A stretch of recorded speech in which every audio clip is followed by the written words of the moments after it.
ये भगवा रंग का इतिहास बहुत पुराना है। अभी विद्यापीठ में मुंह की खानी पड़ी है, जमानत तक नहीं बचा पाए ये भगवा। अस्सलाम वालेकुम दोस्तों, मैं हूं उमैर रदीस और आप देख रहे हैं युवा रदीस। आज हम आए हरिश्चंद्र पीजी कॉलेज में, जो कि महात्मा गांधी काशी विद्यापीठ से एफिलिएटेड है। और यहाँ पे कॉलेज इलेक्शन होने वाला है 4 मार्च को। लेकिन उससे पहले बहुत सारे बवाल हो रहे हैं। फेसबुक पे आपने वीडियो देखा होगा, और अगर नहीं देखा तो आज के वीडियो से आपको क्लियर हो जाएगा। आज हम यहाँ पे 2 मुद्दे लेकर आए हैं। आपको पता होगा कि 2 दिन पहले ट्विटर पे ट्रेंड कर रहा था कि हैशटैग मोदी रोजगार दो। शायद आज भी जब आप ये वीडियो देख रहे हो तब भी हैशटैग मोदी रोजगार दो ट्रेंड कर रहा हो। ये 2 मुद्दे हैं, एक कॉलेज इलेक्शन और एक हैशटैग मोदी रोजगार दो।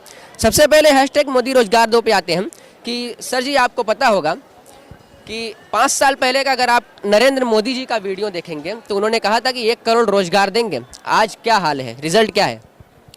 1000 रोजगार आपको दिख रहे हैं कहीं प्रदेश में या देश में? करोड़ों रोजगार की बात तो किए थे, 1000 रोजगार भी नहीं दिख रहे हैं यहाँ पे। जिसके रोजगार थे वो भी चले गए हैं। हर आदमी तराई कर रहा है, सब कोई परेशान है। लेकिन वो तो कह रहे हैं, अभी 2015 या 16 का वीडियो आप देखेंगे, कौशल विकास योजना लाए थे वो, और उन्होंने कहा था कि हम कॉलेज में पढ़ते हुए लोगों को ट्रेन करेंगे। तो वो क्या, उसका रिजल्ट क्या है? वो जो कह रहे थे कौशल विकास योजना लाएंगे, और कौशल विकास योजना लाए भी थे आपके बीच में, उसके अंदर जो धांधली हुई थी उसकी सूचना तो नहीं दिखाई दी आपको। उसके बारे में तो उन्होंने नहीं बताया। किसी प्रकार RTI खत्म कर दिया उन्होंने। किसी प्रकार किसी भी भाई कोई पुष्टि कोई मांग रहा है तो पुष्टि तो दे नहीं पा रहे हैं। अभी कोरोना में जो PM मोदी फंड में उतरा था, जो भी पैसा डोनेशन मिला था, उसका हिसाब उनसे मांगा गया, वो हिसाब इंडेक्स कर गए। तो हर तरीके से ये शून्य है, केवल जुमला देने कार्य कर रहे हैं। लेकिन वर्तमान के छात्र और नौजवान साथी जाग चुके हैं। अब इनको आने वाले चुनाव में इनका जो कार्य है उनके अनुसार इनका जवाब इनको मिल जाएगा। अच्छा, किसी भी गवर्नमेंट, जब कोई भी इलेक्शन होने वाला होता है तो सबसे पहले वादा ये किया जाता है कि 1 करोड़ 2 करोड़ नौकरियां आने वाली हैं। उसके बाद जब गवर्नमेंट बन जाती है तो उसको टाला जाता है। अगर एग्जाम हो भी जाता है तो रिजल्ट नहीं आता है, और रिजल्ट आ भी जाता है तो पोस्टिंग नहीं होती है। इस पर क्या कहना चाहेंगे आप? जैसा कि SSC का रिजल्ट आया हुआ है, आप सभी लोग जान रहे हैं कि कल BHU गेट पर से सभी छात्र भाइयों की गिरफ्तारी की गई है। कहीं ना कहीं परीक्षा में धांधली भी की गई है। तो मैं आपसे बताना चाहता हूँ कि जो एक छात्र होते हैं, किस स्तर से वो उठ के अपनी पढ़ाई करते हैं और अपने आप को किसी के सामने प्रदर्शित करने की कोशिश करते हैं। अगर आप साल भर मेहनत करके SSC के परीक्षा क्रैक करना चाहते हैं और उसके बाद आपको पता चलता है कि किसी कारणवश किसी धांधली हो गई, आपका रिजल्ट नहीं आया, आपके जगह पे किसी दूसरे का नाम उसमें अंकित हो गया, तो यही सब धांधली के है। आप एक स्टूडेंट की बात रखिएगा। मैं बताना चाहता हूँ, हर एक स्टूडेंट जो है मेहनत करते हैं, पढ़ाई करते हैं, अगर आपका नंबर कम होगा या आपके साथ धांधली होगी तो एक बहुत बड़ी समस्या है। रोड पे प्रदर्शन करेंगे तो पुलिस वाले उठाकर ले जाएंगे, क्योंकि पब्लिक को परेशानी होगी। आपको बताना चाहता हूं कि रोड से पहले वो लोग BHU गेट के अंदर अपने कॉलेज में प्रदर्शन कर रहे थे। फिर यहाँ पे जिला प्रशासन के द्वारा उन लोगों को प्रताड़ित किया गया, इसीलिए उन लोगों की आंदोलन उग्र हुआ। और मैं बताना चाहता हूं कि अगर SSC रिजल्ट का परिणाम अगर उसको फिर से नहीं किया गया तो यहाँ हरिचंद महाविद्यालय भी छात्र आंदोलन के लिए बाध्य होंगे। सर, आप कुछ कहना चाहते हैं? जो आप कह रहे हैं कि रोड पे आंदोलन करते थे तो वो लोकतांत्रिक तरीके से करते थे। और लोहिया जी कहा करते थे, जिस दिन सड़क सुनसान पर रहेगी उस दिन संसद में आवारा बैठ जाएगा। तो वर्तमान की स्थिति तो ये है कि लगातार धरना प्रदर्शन लोग अपनी आवाज़ बुलंद कर रहे हैं। लेकिन ये निकम्मी सरकार जो है, ये छात्र विरोधी सरकार, किसान विरोधी सरकार, युवा विरोधी सरकार केवल मुकदमा देने का कार्य कर रही है। तो लोहिया जी के अमल पे हम लोग लोकतांत्रिक तरीके से प्रदर्शन करते हैं, सब कुछ करते हैं, कोविड के सारे नियमों का पालन तक करते हैं। लेकिन ये सरकार को तो केवल पॉइंट चाहिए, बुझाने का काम करते हैं। शक्ति साहनी जी, इंडिया में एक वादा किया जाता है पिज़्ज़ा डिलीवरी करने का, 30 मिनट में पिज़्ज़ा डिलीवर कर दिया जाएगा। लेकिन आखिर क्या वजह है कि एग्ज़ाम करा दिए जाते हैं लेकिन रिजल्ट के लिए स्टूडेंट्स को 3-3 साल वेट करना पड़ता है? ये सब सरकारी जो आप देख रहे हैं कि वो उनकी कमी है। तो हम लोग तो अपना कार्य कर देते हैं, अपना कार्य जो स्टूडेंट लोग होता है तो स्टूडेंट तो अपना डेट आएगा वो अपना कर देते हैं। लेकिन ये सब जो है त्रुटियाँ, ये सब सरकारी है। जो सरकार आप जानते हैं किसका, सरकार भी जानते हैं किसका, राज्य भी जानते हैं किसका। तो बस ये हम ज़्यादा नहीं कुछ कहेंगे, बस हम ये कहना चाहते हैं कि वो सब उन्हीं की कमी है। चलिए, अब आते हैं यहाँ के इलेक्शन के मुद्दे पर। इस पर क्या कहना चाहेंगे आप? इस पर तो ये कहना चाहेंगे कि जो वर्तमान की स्थिति बनी हुई है कि सामने वाले लोग आरोप लगा रहे हैं, खुल के कहता हूँ, मुझे हम लोग कोई आपत्ति नहीं। हम सभी समाजवादी छात्र सभा के अधिकृत प्रत्याशी हैं। जो ABVP के कार्यकर्ता हैं, लोग हैं, बाहरी लोग यहाँ प्रवेश करवा रहे हैं। वर्तमान में सरकार उनकी, शासन उनका, प्रशासन उनका है। और हम लोग के ऊपर, हमारे कार्यकर्ताओं तक को पीटा गया, किसी प्रकार कोई भी एक्शन नहीं लिया गया। तो स्थिति कॉलेज का एनवायरनमेंट ख़राब करने के लिए, कॉलेज का माहौल ख़राब करने के लिए ये भारतीय जनता पार्टी के लोग, ये ABVP के अखिल भारतीय विद्यार्थी परिषद के लोग कॉलेज का माहौल लगातार ख़राब कर रहे हैं। और हम लोग नियंत्रण अपने शांत स्वभाव से, शालीनता से, अपने समाजवादी विचारधारा का परिचय देते हुए लगातार सब छात्राओं के बीच में बने हुए हैं। उनकी आवाज़ को बुलंद करने का काम कर रहे हैं। उनके कार्यों को हर काउंटर पे, हर फैकल्टी में, हर विभाग में लगातार हम लोग संघर्ष कर रहे हैं। आप किसी छात्र से भी पूछ सकते हैं यहाँ पे। नहीं, आपने कहा कि कॉलेज में माहौल खराब कर रहे हैं, तो हरिश्चंद्र का तो माहौल हमेशा खराब रहता है, दंगे फसाद, लड़ाई झगड़ा यहाँ पे हमेशा लगा रहता है। देखिए, ऐसी कोई बात नहीं है। माहौल बनाने से माहौल बनता है। ये कुछ तत्व हैं, कुछ बाहरी तत्व हैं, और वो सामने, जैसे कि आप सब जानते हैं, जब चुनाव आता है, चाहे वो छात्र संघ चुनाव हो, चाहे विधानसभा चुनाव हो, चाहे संसदीय चुनाव हो, ये जो सामने वाले लोग हैं, ये जो बहरूपियाँ हैं, ये आते हैं और माहौल ख़राब करने का कार्य करते हैं। तो हमारे पार्टी के अधिकृत प्रत्याशियों की तरफ से या पार्टी के कार्यकर्ताओं की तरफ से आप किसी प्रकार की कोई भी ऐसी बात नहीं सुनेंगे।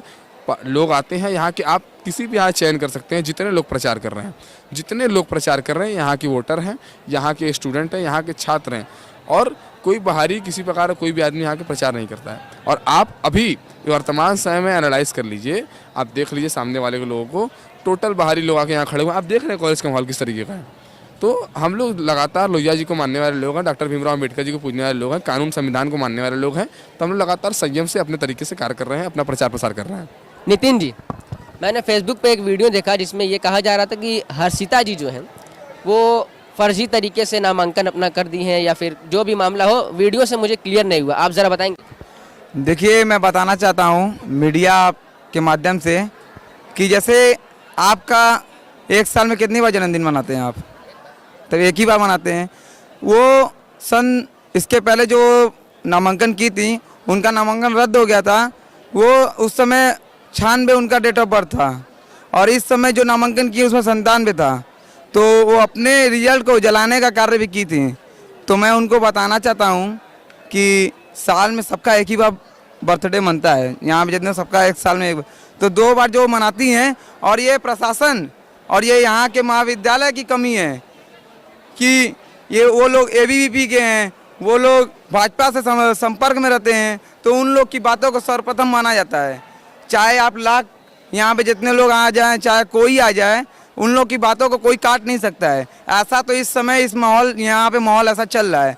तो आप लोगों को ये देखना चाहिए कि जैसे ये लोग यहाँ पर, जैसे पहले हिटलर की सरकार चलती थी, तो इस समय पूरे देश में हिटलर की सरकार चल रही है। लोग कहीं कुछ करने के लिए, मनवाने के लिए अगर वहाँ पे आवाज़ उठा रहे हैं, तो उनकी आवाज़ को नहीं उठाया जाए, उनको दबा दिया जा रहा है। अगर वो लोकतांत्रिक तरीके से 2-4 लोग मिलकर धरना प्रदर्शन कार्य कर रहे हैं, उनके ऊपर आप तुरंत दे देंगे एक मुकदमा कि आप जेल में रहिए, आप बैठे रहिए। जैसे क्या हम लोग को, लोकतांत्रिक देश हम लोग का आवाज़ उठाने का हक नहीं है?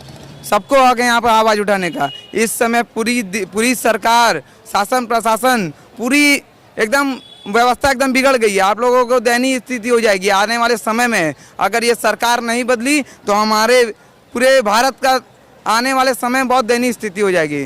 तो इसीलिए हम लोग अपने तरफ से पूरी संघर्ष करते आ रहे हैं, और हम लोग अपने भारत का नाम रोशन भी करना चाहते हैं, और हम लोग करेंगे। आसिफ जी, 4 मार्च के इलेक्शन होने हैं, आप शायद कला संघ के अध्यक्ष के पद से लड़ रहे हैं, तो 4 मार्च को क्या होगा? सबसे पहले मैं आपको अपना परिचय दे दूँ। मैं आसिफ जमाल, छात्र संघ कला संघ का अध्यक्ष पद का प्रत्याशी हूँ, और मैं BA 3rd ईयर का छात्र हूँ। मैं इस महाविद्यालय में 3 वर्षों से लगातार संघर्ष करता आ रहा हूँ, जैसे कि अपने छात्र भाई बहनों का। जैसे मैं कल भी कार्य करता रहा, मुझे उम्मीद है कि वो लोग मुझे कला संघ के अध्यक्ष बनाएंगे। मैं जैसे कल करता रहा हूँ, कांधे से कांधा मिलाकर चलता रहा हूँ, मैं उनसे कल भी ऐसे ही कार्य करूँगा जैसे मैं आज करता हूँ। Thank you. तो भैया जी, 4 मार्च को रिजल्ट क्या आएगा? मैं बताना चाहता हूं, पहले मैं अपने पैनल का परिचय दे दूं। हम समाजवादी छात्र सभा के अधिकृत प्रत्याशी। हमारे पैनल में अध्यक्ष के लिए आयुष्मान यादव हैं, उपाध्यक्ष के लिए मैं स्वयं अमन यादव, महामंत्री के लिए नितिन यादव हैं, और पुस्तकालय मंत्री के लिए शक्ति साहनी हैं। आपको बता दें कि इस समय महाविद्यालय की स्थिति ये हो गई कि सभी को देखे सब भगवा रंग में पूरा महाविद्यालय रंगा हुआ है। आपको बता देना चाहते हैं, ये भगवा रंग का इतिहास बहुत पुराना है। अभी विद्यापीठ में मुंह की खानी पड़ी है, जमानत तक नहीं बचा पाए ये भगवा रंग। अगर वो परचम लहरा रहे हैं, तो आप भी तो लाल और हरे का परचम लहरा रहे हैं। बिल्कुल बता रहे भैया, हमारी बातों को ध्यान से सुनिएगा। और आपके माध्यम से हम सभी को बताना चाहते हैं कि इस महाविद्यालय में लगभग 5 साल से 5 साल से लाल हरे झंडा कायम है और आगे भी कायम रहेगा, क्योंकि छात्र छात्राओं की आवाज को उठाने के लिए ये अमन यादव और ये छात्र संघ के सभी प्रत्याशी सभी पदाधिकारी हमेशा कार्य करते हैं। ये भगवाधारी सिर्फ आते हैं चुनाव में बरसाती मेढक की तरह और चुनाव लड़के ये गायब हो जाते हैं, पता नहीं कहाँ चले जाते हैं। और आपको विद्यापीठ का मैं एक बात बताना चाहता हूँ, विद्यापीठ में इन्होंने अपनी एक पद एक संकाय तक नहीं बचा पाए हैं और ये समय सबका सम्मान अब हरिश्चंद्र महाविद्यालय में फंस गया है। आपका भाई अमन यादव उपाध्यक्ष प्रत्याशी हरिश्चंद्र कॉलेज से। आयुष्मान जी, आपसे एक लास्ट क्वेश्चन ये करना चाहूँगा कि यहाँ कॉलेजों में तो हम देखते हैं कि समाजवाद का झंडा ऊंचा रहता है, लेकिन आखिर क्या वजह है कि राज्य में 2 बार से लगातार, एक बार से जो पिछली बार समझ लीजिए कि शायद महागठबंधन हुआ था कांग्रेस और समाजवाद के बीच, लेकिन फिर भी कुछ नहीं हो पाया था, आखिर क्यों? देखिए, सबसे पहले बता रहे समाजवाद का मतलब होता है बराबरवाद, ठीक है। तो यहाँ सारे लोग बराबरवाद में हैं। और रही बात ये प्रदेश सरकार की, तो जितना विकास का कार्य राष्ट्रीय अध्यक्ष जी श्री अखिलेश यादव जी के नेतृत्व में हुआ, उसके बाद जो ये वर्तमान सरकार चल रही है, ये योगी बाबा जी की जो सरकार चल रही है, आप देख रहे हैं इसमें वर्तमान कॉलेज की मुद्दा बता दें आपको, छात्रवृत्ति जो हम लोग को मिलता था, छात्रवृत्ति में आपको बता दें कि छात्रवृत्ति ना देने के लिए लगभग 65-75% छात्राओं का छात्राओं का अटेंडेंस 75% से कम दिखा दिया गया है। मेरा भी उनको ताकि उनको छात्रवृत्ति ना दी जा सके। तो जिस तरीके से ये रोके जा रहे हैं और ये सांप्रदायिक बात करते हैं, ये सांप्रदायिक के नाम पर चुनाव लड़ते हैं, माहौल खराब करने का कार्य करते हैं। जनता है, जनता का जनादेश है, जो जनादेश था हम लोगों ने स्वीकार किया, लेकिन अब घड़ी आ गई है। जिस तरीके से महात्मा गांधी काशी विद्यापीठ में समाजवादी छात्र समाज ने अपना परचम लड़ाया, आपको विश्वास दिलाते हैं दिनांक 4 मार्च को इसी महाविद्यालय में, हरिश्चंद्र महाविद्यालय में समाजवादी छात्र सभा पुनः अपना परचम लहराने का कार्य करेगी और 2022 में पूर्ण बहुमत से मिशन 351+ के साथ हम लोग प्रदेश सरकार बनाने का कार्य करेंगे। जी, आपका बहुत बहुत धन्यवाद। आप देख रहे हैं यू आर अदीस। अगर आपको ये वीडियो पसंद आए तो प्लीज़ इसे लाइक करें, दोस्तों के साथ शेयर करें और हमारे चैनल यू आर अदीस को सब्सक्राइब करना ना भूलें। मिलते हैं नेक्स्ट वीडियो में। अल्लाह हाफिज़।